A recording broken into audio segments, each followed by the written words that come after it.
네, 오늘 소개해드릴 물건은요, 경기도 포천시에 있는 상가인데요. 건물 전용 면적이 약 300평입니다. 감정가는 18억 8천이었는데 현재 최저가 2억대까지 떨어져 있습니다. 굉장히 유찰이 많이 되겠죠? 무려 300평에 달하는 상가가 2억대까지 떨어진 거는 정말 저렴한 물건일 텐데, 이런 물건에는 과연 어떤 문제가 있는지 잘 주의 깊이 보셔야 됩니다. 함께 알아보도록 하겠습니다. 의정부 2022 타경 5270 경기도 포천시 신읍동에 있는 상가 30개 호입니다. 예, 무려 30개나 돼요. 감정가격 18억 8,300에서 최저가 2억 2,153만 3천원이 되겠습니다. 굉장히 많이 유찰이 되어 있는 물건이죠. 예, 지도를 통해서 보시면요, 여기가 포천 시내입니다. 포천 시내 가운데 중심 상권에 있는 상가예요. 그래서 뭐 이제 포천이라는 이제 좀 외져 있는 도시긴 하지만 포천 시내에서는 굉장히 중심권에 위치하고 있는 상가입니다. 네, 로드뷰로 보시면 바로 요 상가 건물이거든요. 요 상가 건물의 2층이 통으로 나온 겁니다. 네. 물건명서에서 보시면 등기상 구분 건물로 되어 있으나 점포를 구별하는 경계 표시 등은 확인되지 않고 2층 전체가 한 사람 소유로 되어 있어 여러 개 점포를 통합하여 판넬로 가벽을 설치하여 식당 및 마사지 가게 등을 운영한 것으로 보임. 현재 2층 전체가 단전된 상태고 영업을 하지 않고 비어있는 상태로 점포 통로에 가재 도구 등이 방치되어 있다고 함. 아마 이제 여기 영업을 안 하고 있는 것 같아요. 전기도 끊어져 있고, 감정 뼈가서 보시면은 이렇게 201호부터 전유부준 이제 42제곱미터로 해가지고 총 30개 호가 일괄로 매각을 하는 겁니다. 내부 구조 도면은 이렇게 되어 있고요. 그래서 이런 구조로 되어 있는 시설, 뭐 음식점으로도 이용을 했었던 거고, 뭐 마사지 샵으로도 이용 중에 있었던 호수 같아요. 근데 현재는 다 영업을 안 하고 있다. 이런 조사 내용이었습니다. 건물 외관이고요. 네, 건물 내부입니다. 시커멓죠? 전기가 나가서. 네, 이렇게 현재 영업을 하고 있지 않은 상태인데, 자, 이런 경우에는 뭐가 문제가 되냐면 분명히 단전단수 돼 있을 거예요. 그리고 상당한 금액의 체납 관리비가 있을 겁니다. 자, 그러면 이렇게 체납된 관리비를 낙찰받은 사람이 과연 부담을 해야 되느냐?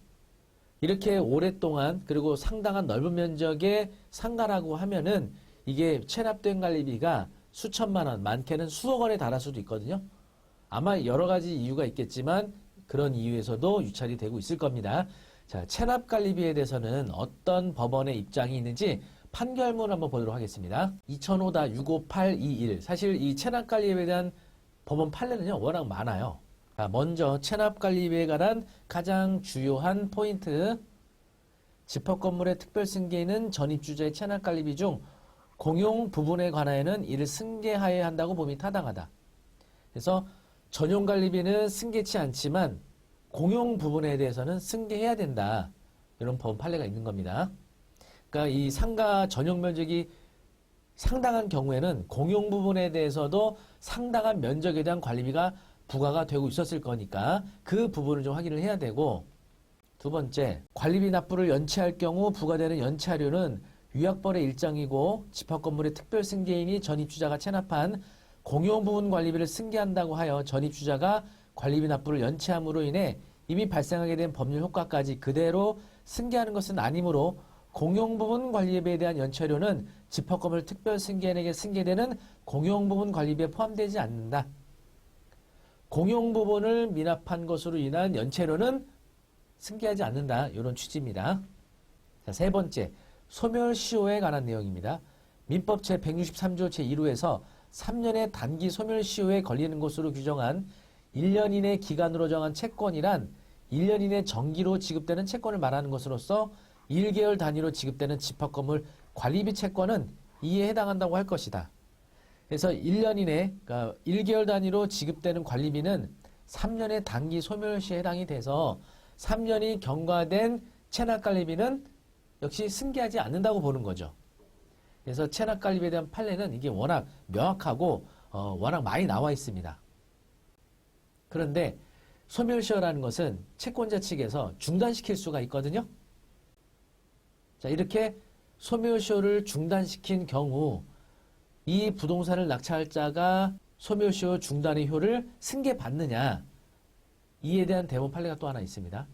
2014-81474 집합건물의 관리를 위임받은 갑주식회사, 여기는 관리사무소가 되겠죠. 구분 소유자 을을 상대로 관리비 지급을 구하는 소를 제기하여 승소 판결을 받음으로써 을의 체납관리비 납부 의무의 소멸시효가 중단됐습니다. 그 후 병이, 경매 절차에서 낙찰받은 사람이에요. 이미 경매 절차에서 위 구분 소유권을 취득한 사안에서 병은 을에게서 시효 중단의 효과를 받는 체납관리비 납부 의무를 중단 효과 발생 이후에 승계한 자에 해당하므로 시효 중단의 효력이 병에게도 미친다.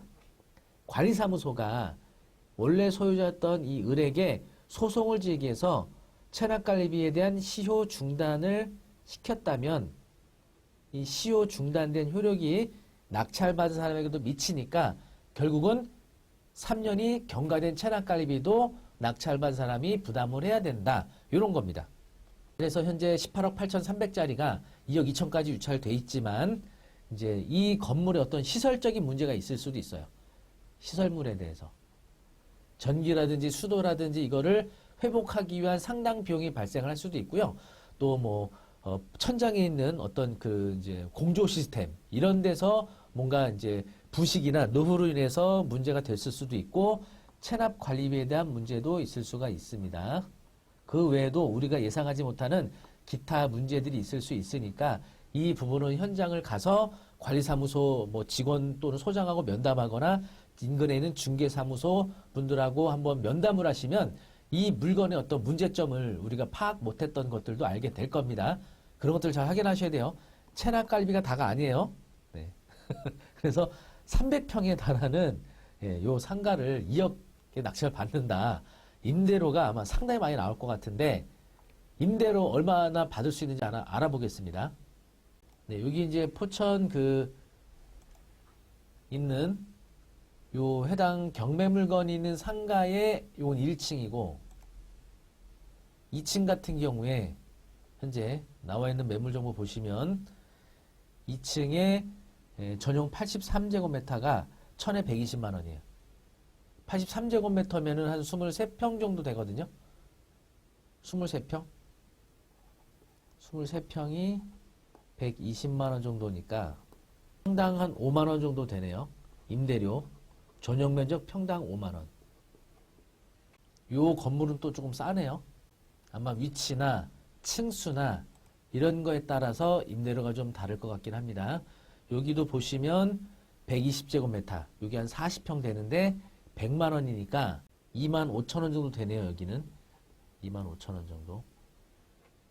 그래서 이게 위치에 따라 워낙 다를 것 같기는 해요. 그래서 상가를 이제 나눠서 임대를 놔야 될 거고 전용 면적에 대해서 평당 3만 원의 임대를 받게 되면 월 한 900만 원 정도 임대를 받는 거고요. 평당 2만 원 정도 받게 되면 600만 원 정도 나옵니다. 네. 꽤 많이 나오죠? 네. 그래서 과연 이 금액에 낙찰받았을 때 어떤 문제 때문에 이렇게 유찰되고 있느냐, 요 부분에 대해서 현장 조사가 더 필요하다, 요 말씀을 드리겠습니다. 저는 오늘 체납관리에 대해서만 소개를 해드렸고요. 여기에다가 이제 뭐 체납관리비가 뭐 1억인지 아니면 뭐 2억일지 요 문제 확인을 해보셔야죠. 근데 사실은 실무에서 또 어떤 문제가 발생하냐면 법원 판례는 법원 판례고 이 관리사무소 측에서는요 그동안 체납된 전용관리비, 연체료 이것까지 다 요구하는 경우들이 많아요. 아니, 법원 판례가 있는데 왜 요구하냐는데 법 따르고 실무 따로예요. 그래서 이런 분쟁들이 많이 생기고 있거든요. 그리고 내부에 집기들 있잖아요. 이런 거 싹 다 정리를 해야 될 거 아니에요.